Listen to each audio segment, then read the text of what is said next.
Assalamualaikum warahmatullahi wabarakatuh. Halo semuanya, kembali lagi bersama Inan Ari di sini ya, di channel Inan Ari Sungkai, indahnya berbagi. Baik, pada video kali ini kita masih akan membahas seputar P3K, khususnya P3K Guru tahun 2021 ya. Nah, pembahasan kita kali ini berkaitan dengan ketentuan melamar formasi guru PPPK 2021. Seperti apa ketentuannya? Oke, sebelum kita lanjut ke ketentuan-ketentuan atau pembahasannya, jangan lupa untuk yang baru bergabung silahkan di subscribe dulu channelnya, nyalakan lonceng notifikasinya, like, komen, dan share videonya. Untuk yang sudah subscribe, saya ucapkan terima kasih. Ya, langsung saja kita ke informasinya ya. Ya, ketentuan melamar formasi guru PPPK 2021. Oke, tes PPK tahap 1 hanya untuk guru honorer di sekolah negeri dan guru THK 2. Ya, jadi untuk tes PPK tahap 1 yang rencananya akan dilaksanakan pada Agustus 2021 ini itu hanya untuk guru honorer di sekolah negeri dan guru honorer kategori 2 ya. Jadi untuk yang guru swasta dan lulusan PPG belum bisa mengikuti tes tahap pertama. Adapun ketentuan tes tahap pertama ini adalah sebagai berikut ya. Yang pertama, jika ada formasi di sekolah Anda masing-masing, maka Anda harus melamar di instansi atau sekolah masing-masing. Nah, apa maksudnya? Bahwa jika di sekolah Bapak Ibu itu ada formasi yang sesuai dengan serdik ataupun ijazah Bapak Ibu, maka Bapak Ibu teman-teman semua wajib hukumnya untuk mendaftar atau melamar di sekolah ibu atau bapak masing-masing ya. Jadi tidak boleh memilih atau mendaftar atau melamar di formasi di sekolah lain, karena di sekolah Bapak Ibu membuka formasi yang sesuai dengan kualifikasi ijazah ataupun sertifikasi Bapak Ibu ya. Itu yang pertama. Kemudian yang kedua, jika tidak ada formasi di sekolah Anda, berarti boleh melamar di sekolah lain.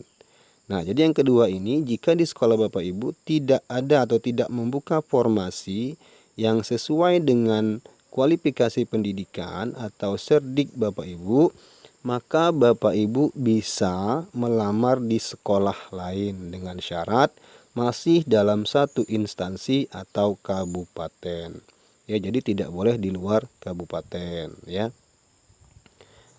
Kemudian yang contoh ya, kita lihat contohnya di sini. Pak Joko honorer di SDA ya, tetapi di SDA tidak ada formasi, yang ada formasi di SDB, maka Pak Joko boleh melamar di SDB ya. Jadi seperti ini ya contohnya. Jika tidak ada formasi di sekolah Anda atau di sekolah Bapak Ibu, maka boleh melamar atau mendaftar ya seleksi P3K di sekolah lain dalam satu instansi atau dalam satu kabupaten. Kemudian yang ketiga ya, jika di sekolah Anda atau sekolah Bapak Ibu ada formasi tetapi kualifikasi tidak sesuai, misalnya Anda guru SD tapi ijazah tidak linier seperti ijazah bahasa Inggris atau yang lainnya, maka Anda harus melamar di formasi yang sesuai dengan kualifikasi pendidikan Anda. Jadi umpamanya di sekolah Bapak Ibu itu ada formasinya tapi tidak sesuai dengan ijazah Bapak Ibu atau tidak sesuai dengan serdik Bapak Ibu ya. Jadi Bapak Ibu harus melamar di formasi yang sesuai dengan kualifikasi pendidikan atau serdik Bapak Ibu, ya. Atau dengan kata lain melamar di sekolah lain, ya. Nah, contohnya Pak Joko honorer di SDA, ya, tetapi memiliki ijazah IPA. Maka Pak Joko tidak boleh melamar di SDA, tetapi ikut di formasi SMP yang membuka formasi ijazah IPA, ya. Karena di sekolah Pak Joko ini tidak ada formasi yang sesuai dengan ijazah Pak Joko. Maka Pak Joko diperbolehkan untuk mendaftar atau melamar di sekolah lain yang ada formasi sesuai dengan ijazah Pak Joko. Contohnya yang ada di SMP, maka Pak Joko boleh melamar di SMP yang membuka formasi ijazah IPA, ya.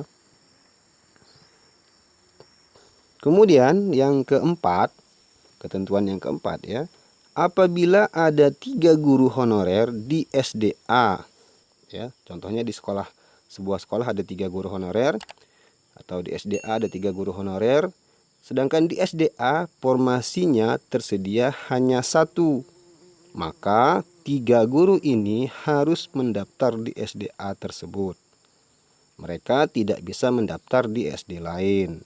Satu peserta akan mengisi kekosongan formasi, sementara 2 orang yang tidak lolos masih bisa ikut tes di tahap 2 dan 3. Ya, jadi apabila di sekolah Bapak Ibu ada formasi tapi hanya 1, sedangkan di sekolah Bapak Ibu ada 3 guru honorer yang memiliki kualifikasi yang sama, maka ketiganya wajib mendaftar di SD tersebut atau di sekolahnya tersebut, ya, tidak boleh mendaftar di sekolah lain.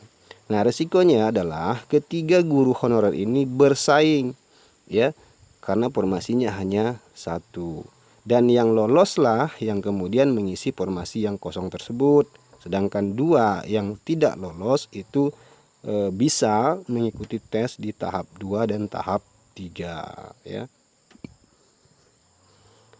Kemudian ketentuan berikutnya, tes tahap 1 dan tahap 2 tidak boleh lintas kabupaten, ya. Tes tahap 3 boleh lintas kabupaten. Nah, jadi seperti yang dikatakan di awal bahwa seleksi P3K ini ada 3 tahap, ya.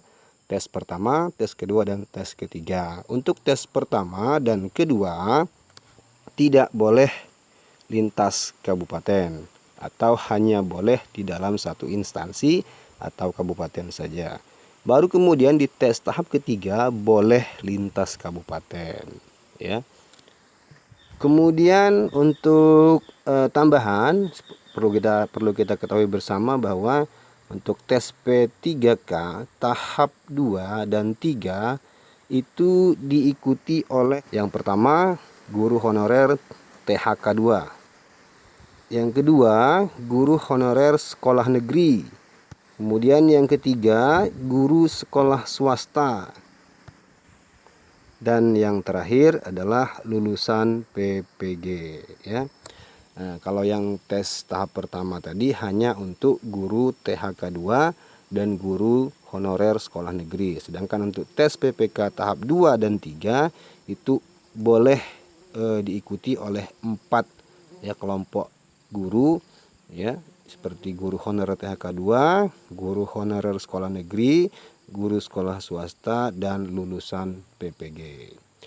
Nah, itulah mungkin informasi yang berkaitan dengan ketentuan-ketentuan dalam melamar khususnya formasi guru pada seleksi P3K 2021 ini.